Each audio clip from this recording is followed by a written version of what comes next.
and welcome to NEWSI. I am Farah Theodore. Thank you so much for tuning in with us today. Right here in the Nature Isle, Dominica, there are rumblings from growing concerns of citizens about current degradation of environment. And it is notable because under threat are key tourism sites such as Titu Gorge, the Emerald Pool, and some other rivers, particularly the Lai River, the Indian River, as well as the Escaz River. In light of these growing concerns, we decided to meet with Mr. Lloyd Pascal, who was or is the former head of our Environmental Coordinating Unit. Unfortunately, this unit was discontinued under our previous Minister of Environment. Mr. Pascal was very helpful in explaining what options may be explored at this juncture in our current situation. He gives insight as to what he did during his tenure at the ECU, which is an Environmental Coordinating Unit, and also insight as to the value of Principle 10 of the Rio Declaration. Principle 10 out of the Rio Declaration in 1992 established that the public has a right to be informed about what is going on in the environment, whether it is destruction, whether if it is promotion, whether if it is management, the public must know. The second aspect of that important principle is that the public must participate in the decision making. It's not just a thing where countries, heads and governments and ministers sign contracts with corporations and the public is left out of it. And the third part is providing them with justice so that they can take their grievances to court and find justice in cases where they feel that their rights are being violated. 6 years after the Rio Convention in 1992, the countries of Europe came together to put that Principle 10 into action in an agreement called the Aros Agreement. That where European countries agree to provide their citizens with information, with access to participation, and with justice. And so, based upon that pattern in Europe, the Caribbean and Latin America, coming out of Rio +20, decided to go for it under the auspices, under the guidance of ECLAC, which is the Economic Commission for Latin America and the Caribbean.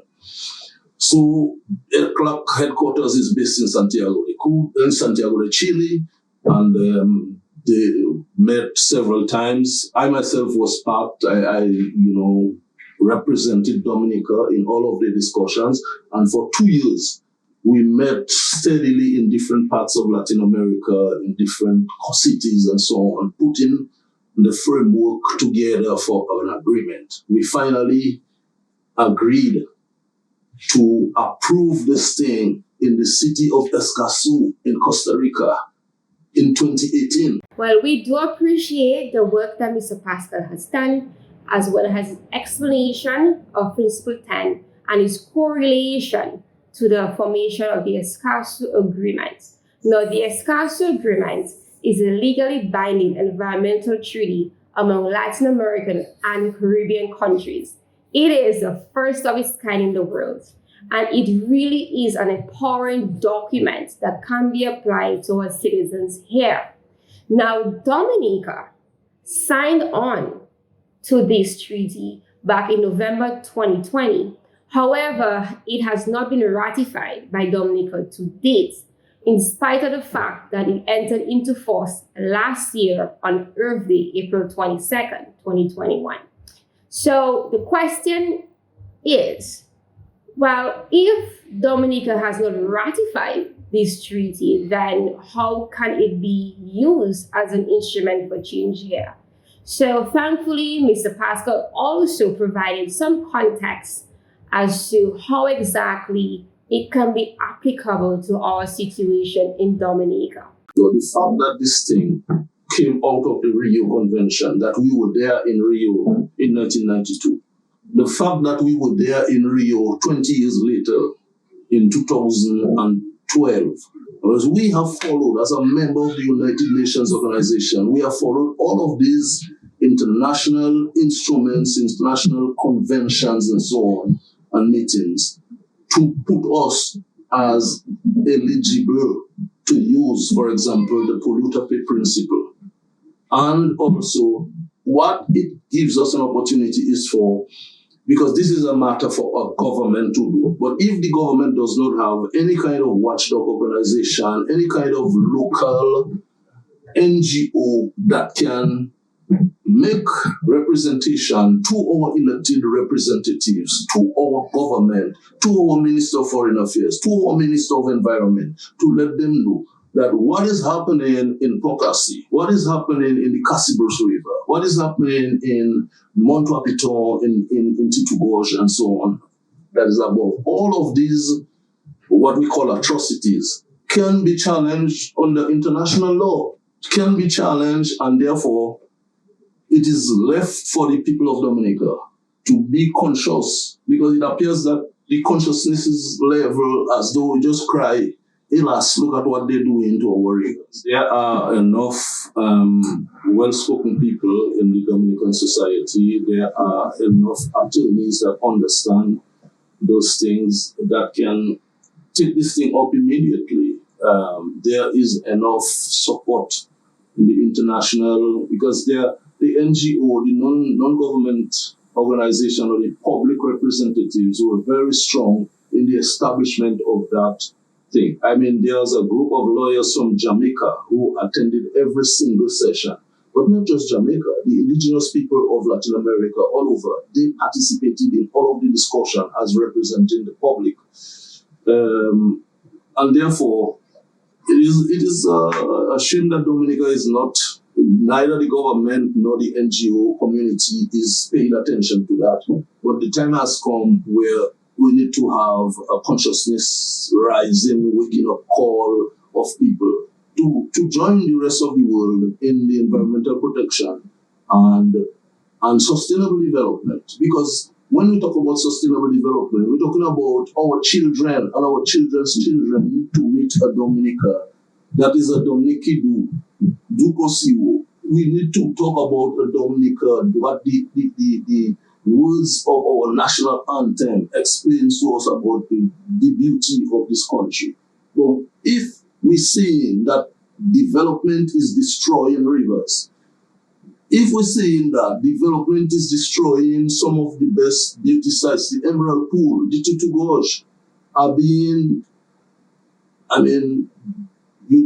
this is the opportunity where we need to apply to support from the United Nations itself, from other groups of international stature to come and help us in Dominica.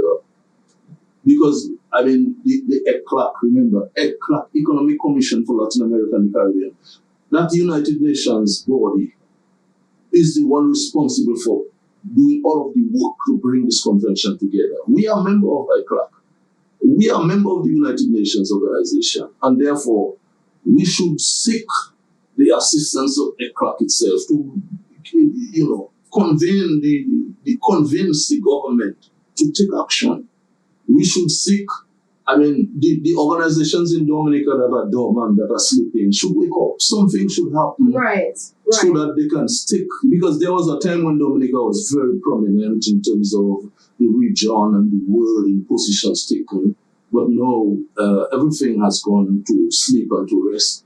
And therefore, there is a need for a wake-up call, another wake-up call. And I think there's a lack of media. Media don't pay attention to those kind of things, except maybe a few.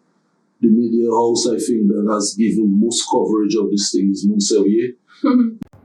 Once again, we are grateful for the opportunity to meet with Mr. Pascal and have this one-on-one interview to hear his thoughts on the matter.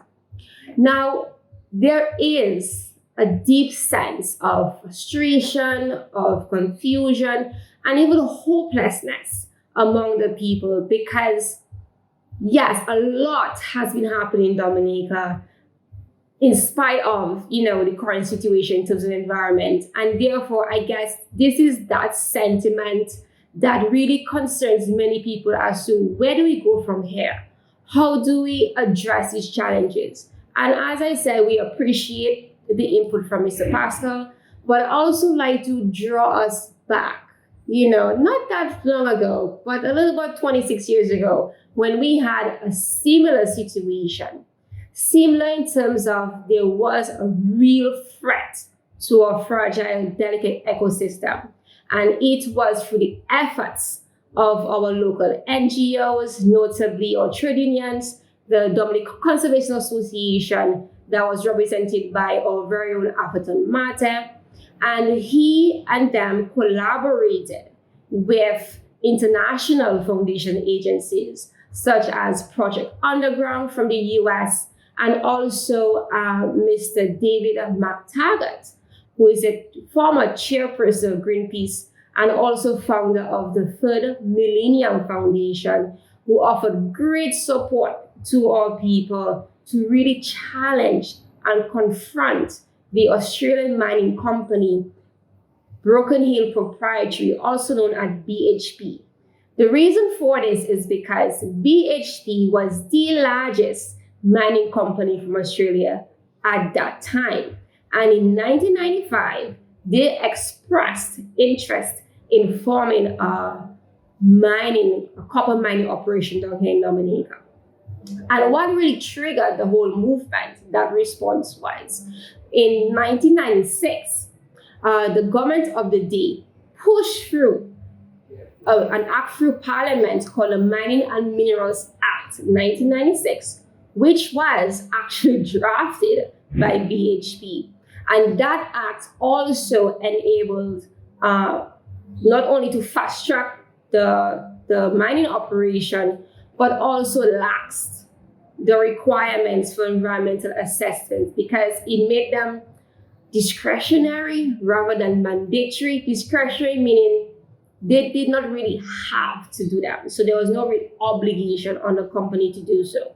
So that operation put at risk more than 10% of our surface area or land area. In other words, it was approximately 7,200 hectares that was in jeopardy.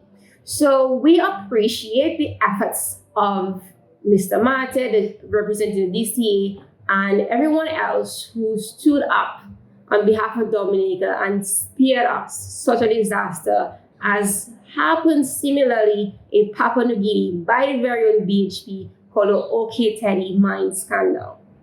So now we have a little bit of history in terms of, okay, we had a threat before, we were able to confront it, and we were able to access international assistance. So right now, there are instruments available that can assist us where we fall short.